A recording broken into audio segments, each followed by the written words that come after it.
Welcome to Power Up, a podcast show hosted by Maurizio Di Paolo Emilio that brings life to some of the stories on power electronics technologies and products featured on powerelectronicsnews.com and through other AspenCore media publications. In this show, you'll hear both engineers and executives discuss news, challenges and opportunities for power electronics in markets such as automotive, industrial and consumer. Here is your host, Editor-in-Chief of powerelectronicsnews.com and eeweb.com, Maurizio Di Paolo Emilio.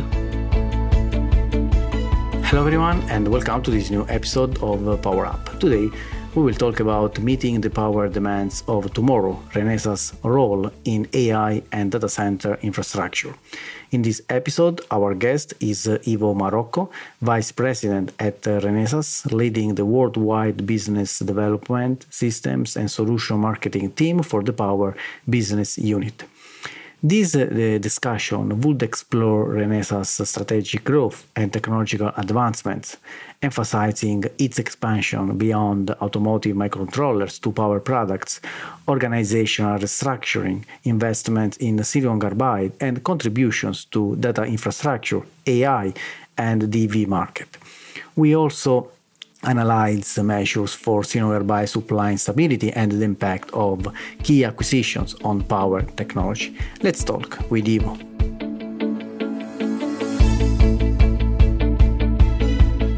Hi Ivo, thanks a lot for coming on. Thanks a lot for being here. How are you? Thanks, Maurizio. Very well, thank you. And thanks also for having me and participate to this podcast. Absolutely. Thanks a lot.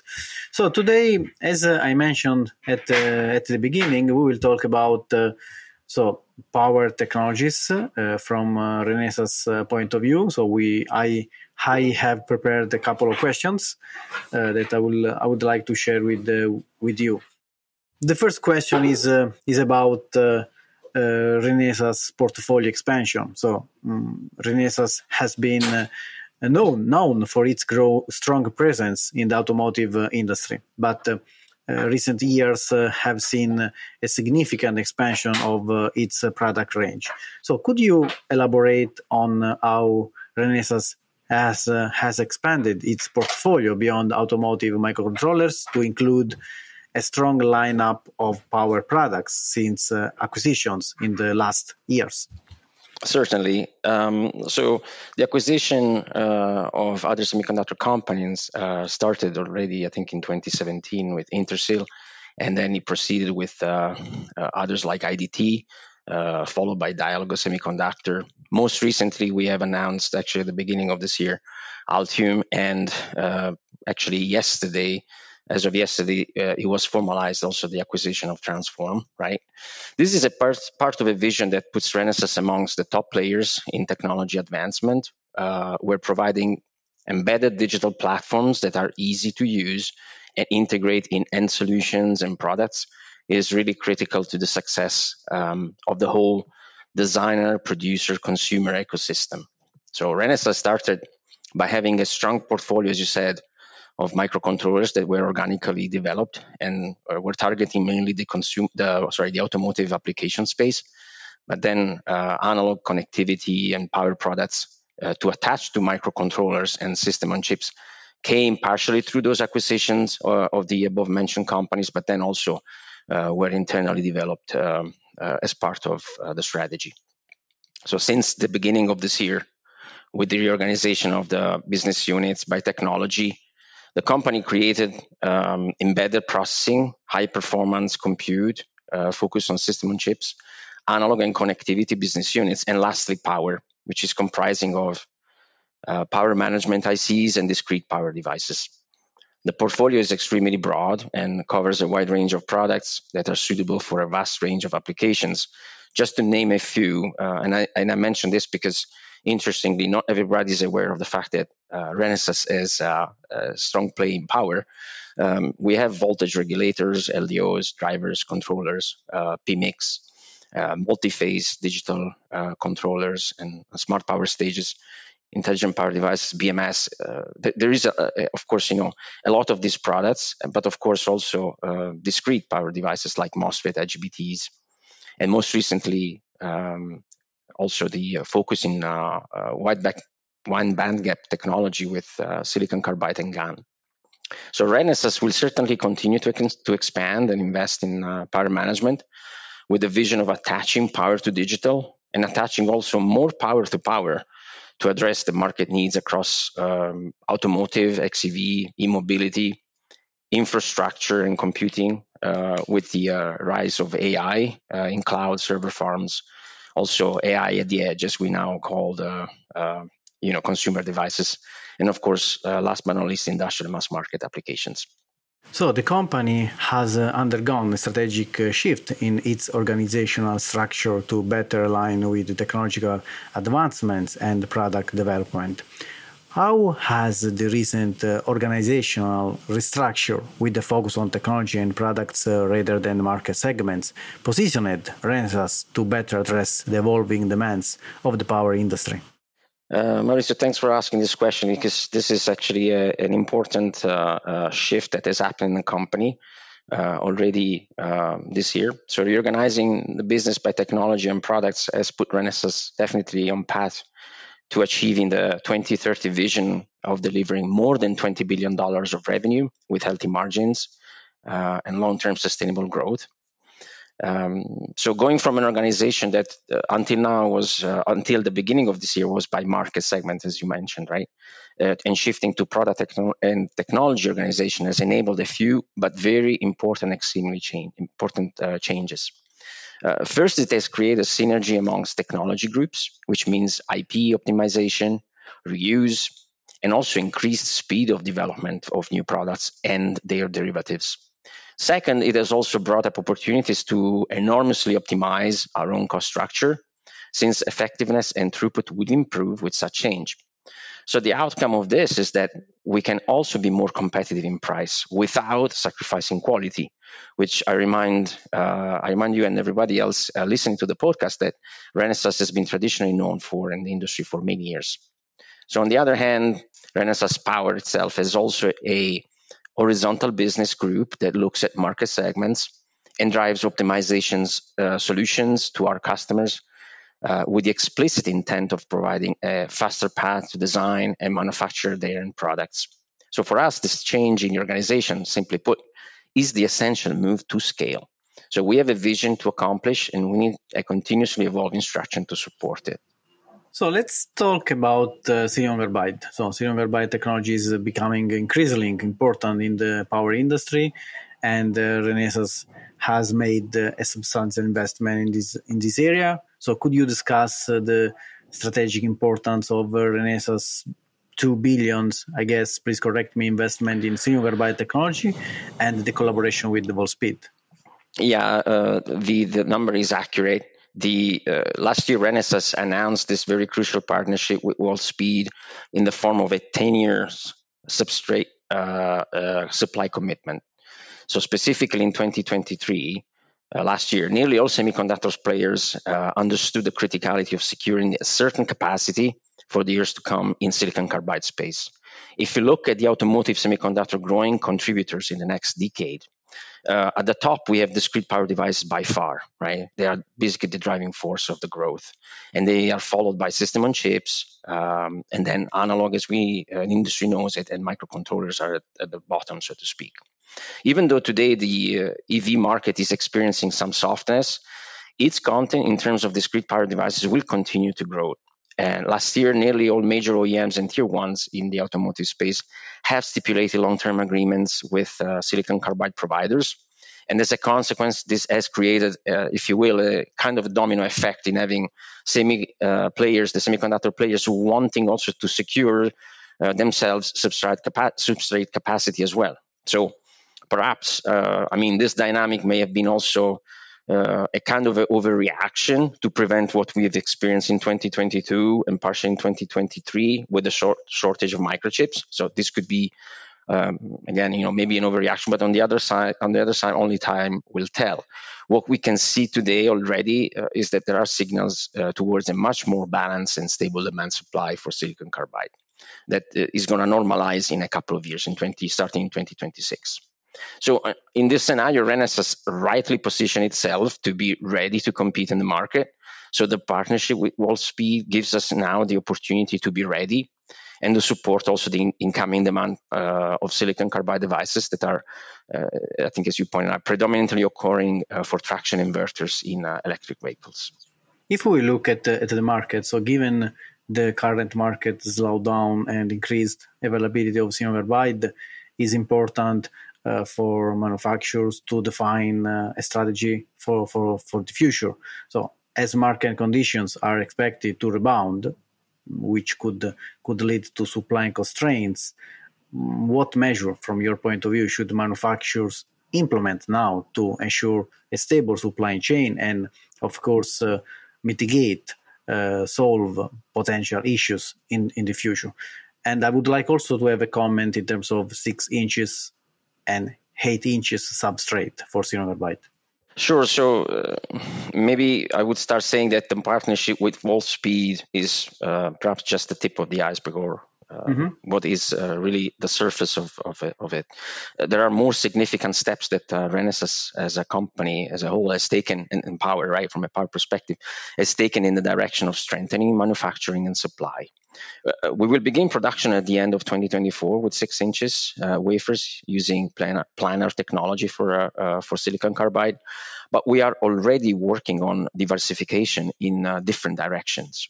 First off, we plan to bring in production for 8 inches wafers with our own fab in Japan and with trench technology. So the goal is that within 5 years, starting from now, we can have a well-balanced front-end dual fab manufacturing flow, which is well established. And on the other side, and on the other hand, I would say, beside having a very well balanced and secure bare die type of business, we are also looking at diversification in terms of package technology variants, new package development. And I would mention also, lastly, building modules is another area that we will continue to monitor, right, and possibly invest in. This, of course, will depend on business cases or on a business-to-business case, depending on what comes to falls onto our laps. But it's also an area that we should look at, and I think. I responded you for Renesas, but I think this is what in general the industry is looking at doing. Great, thank you. So let's talk about acquisition, as also you mentioned before. So acquiring companies with complementary technologies has been a key growth strategy for Renesas. So with the acquisition of companies like IDT, Dialog, so you mentioned a couple before. How is Renesas capitalizing on the growth vectors in power technology, particularly with wide bandgap semiconductor like GaN, with the acquisition of Transform that you just completed? We posted yesterday, I guess, on Power Electronics News, the news related to this acquisition. Yeah. Actually, we're very thrilled about having this merge formalized and ready to have a lot of fun with them. As I previously mentioned, one of the major vectors of growth in semiconductor and power electronics, specifically for the next decade and beyond, will certainly come from wide bandgap devices.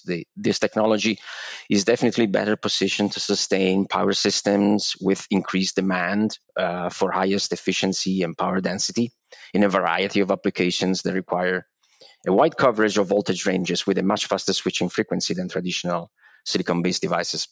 Transform is, with its portfolio of GaN devices, greatly positioned to fill the gap that Renesas Power has in this space, unleashing additional potential when combined with the existing portfolio of other power management ICs like AC/DC controllers and drivers. I think part of the announcement that we have seen yesterday refers to not only the acquisition, but also the readiness of 15 winning combo that will address different applications, just combining the GaN from Transform with our portfolio, as I mentioned. So this is an extremely powerful differentiator for us. The solutions play that the addition of Transform to Renesas portfolio can enable will certainly open an additional SAM. Our estimate, based on, of course, some reports and internal researchers' estimates, a number around $13 billion by 2030. GaN needs an ecosystem to thrive. This is out of question, right? So something that Renesas excels in with the various power management solutions that we can offer along with GaN core for fast and easy adoption by customers. And let me, just maybe conclude very humbly. Not many competitors can claim to offer a complete wide bandgap offering, now including leading GaN products with vertically integrated wafer manufacturing and coupled with leadership in controllers and drivers IC. So we are extremely excited to see what results will come from this. Great. So let's talk about applications. So let me share with you my last, a few questions. So the first is about powering infrastructure and AI. So the demand for powering data center infrastructure and AI is skyrocketing, and Renesas is playing an important role in meeting these needs. So in what ways is Renesas contributing to the development of infrastructure and AI technologies to meet the high power demands? And how does this align with the company's vision for the future? So Maurizio, earlier this year, let me tell you that there was a very clear message from our CEO in setting the direction for the company along the organization changes that he had announced right before ringing in 2024. Three things mainly. One, going broader by expanding our portfolio to address a wider range of applications. And then number two was focusing on applications or area or segments where the growth will come. One is definitely EV, and the second is artificial intelligence, right? So as you rightly hit the spot. Speaking of the latter, Renesas has historically been a leader in digital controllers for computing applications. This is historic, right? With multiple IC generations at the forefront of innovation and performance. Now that we see AI being at the beginning, or let's say starting to become more pervasive, then with it the power demand is increasing. Renesas is even more ready to support this increasing industry trend, continuing to invest in this segment and also delivering on the digital multi-phase controllers and smart power stages attached to it. Now, we also see bigger opportunities, a much higher number of opportunities by expanding our total solution play by means of attaching also more power discrete to the above-mentioned power management ICs. So another aspect of differentiation that Renesas brings to the table is also support with custom tools, software, and modeling. So going maybe, if you allow me, just to give you a sense, right, into a couple of details that speaks about the magnitude of the market and the size of the opportunities that we see for us. The power consumption for per each system on chip, right, is seeing a kind of hockey stick shape, which is going from a few hundred of watts just up to 2023, end of last year, to more than 3 kilowatt by 2030. And to be honest with you, I would say this is even conservative. It could be much higher. This represents a 10x up to 20x multiplication factors, right, of consumption, and just across 5 years. So the power and content that comes with it will explode. The AI power SAM, CAGR, again, these are numbers that I can back up with, referencing to market reports. Just from 2023 to 2030, the CAGR for AI power SAM is estimated to be between 40 and 50%. And in absolute numbers, we forecast around $3.5 billion of SAM in 2030, just across client infrastructure and other service cloud, of course. Right? So Renesas is there to help this segment grow and be successful, but of course, we're also there to grab a significant portion of the market share. So we're excited about this. Thank you. So my last one is about a big application, so electric vehicles and charging infrastructure. So electric vehicles are at the forefront of the automotive industry transformation, and the charging infrastructure is a critical component of this change, of course. So how is Renesas addressing the challenges and opportunities in the electric vehicle market, particularly regarding the adoption of wideband gap, silicon carbide in this case in inverters, and the increase for faster charging times? That is an important consideration.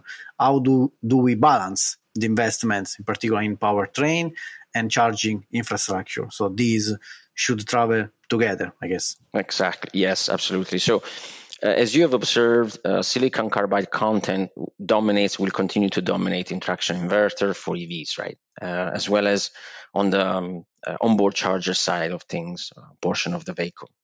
In both these segments, OEMs, tier ones, and of course us and all the other technology providers are also working to optimize the overall system cost. To give you a quick reference, right, the silicon carbide price today is significantly higher than IGBT, right? In terms of if you take the same, let's say, reference to power support, and the other, so cost is one, right? The second point is expediting the battery charging time, right?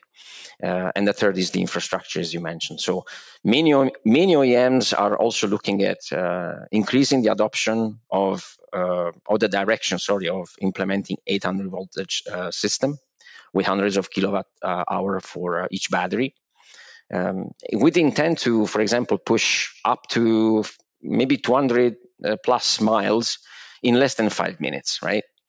So if you see or what I've observed in the as a trend in the industry, right, over the past 18 months, there has been an extremely comprehensive and coordinated effort amongst the industry players to reduce the price of the electric vehicle, right? And on the other side, to also reduce the charging time between pretty much driving, right?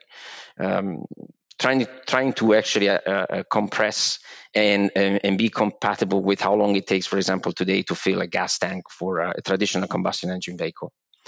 This is all great. So the real challenge is remaining related to the charging infrastructure. So from my point of view, we need more charging stations. We need to have them more accessible in a friendly manner.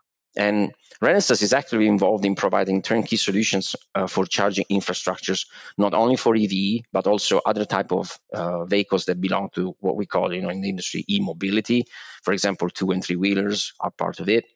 And we do it by offering a comprehensive set of products, tools, and reference designs that support the whole ecosystem involved in converting solar, wind, and other forms of renewable energy to be disposed then eventually in the grid. So GaN and silicon carbide together with their controllers and drivers will play a critical role in this direction. Hence, Renesas will continue to invest in this area to support this expansion. And, maybe I will conclude and leave you with a couple of thoughts to share with the audience who is going to listen to this podcast, because I feel very strong about it. If we look at the projected numbers of EV that should be circulating in 2030, how many cells need to be recharged at times, right? The electric energy available from the grid today is not sufficient. And if we add the energy consumption needed to support the AI applications and adoptions, well, then it is clear that we have a massive type of challenge in front of us, where wind, solar, other forms of renewable energy may not be sufficient actually to sustain the needs coming from EV and AI. So Renesas will anyway be ready for this challenge, right? For us, the vision is very clear, and we have just commenced to execute a path that will lead to success. But I think eventually we will have to altogether also address the challenge that I posed here. Yeah, I guess that we need a huge investment for the grid, not only renewable energy sources, not only wideband gaps, or a smart grid, maybe smarter and smarter. You're absolutely right. The challenging point where we have to put our focus, our efforts collectively is going to be on the grid. Yeah, definitely. Yeah. Good. Thank you, Ivo. Thanks a lot for joining us in Power Up podcast. So thanks a lot for your time, and stay tuned on powerelectronicsnews.com with the next articles and news analysis. Thank you, Ivo. Thank you very much, and thanks for having me. That brings us to the end of this episode. Stay tuned with more news and technical aspects about power electronics. If you are listening to this on the podcast page at eetimes.com or powerelectronicsnews.com, links to articles on topics we have discussed are shown on this page. Power Up is brought to you by Aspen Core Media. The host is Maurizio Di Paolo Emilio, and the producer is James Eade.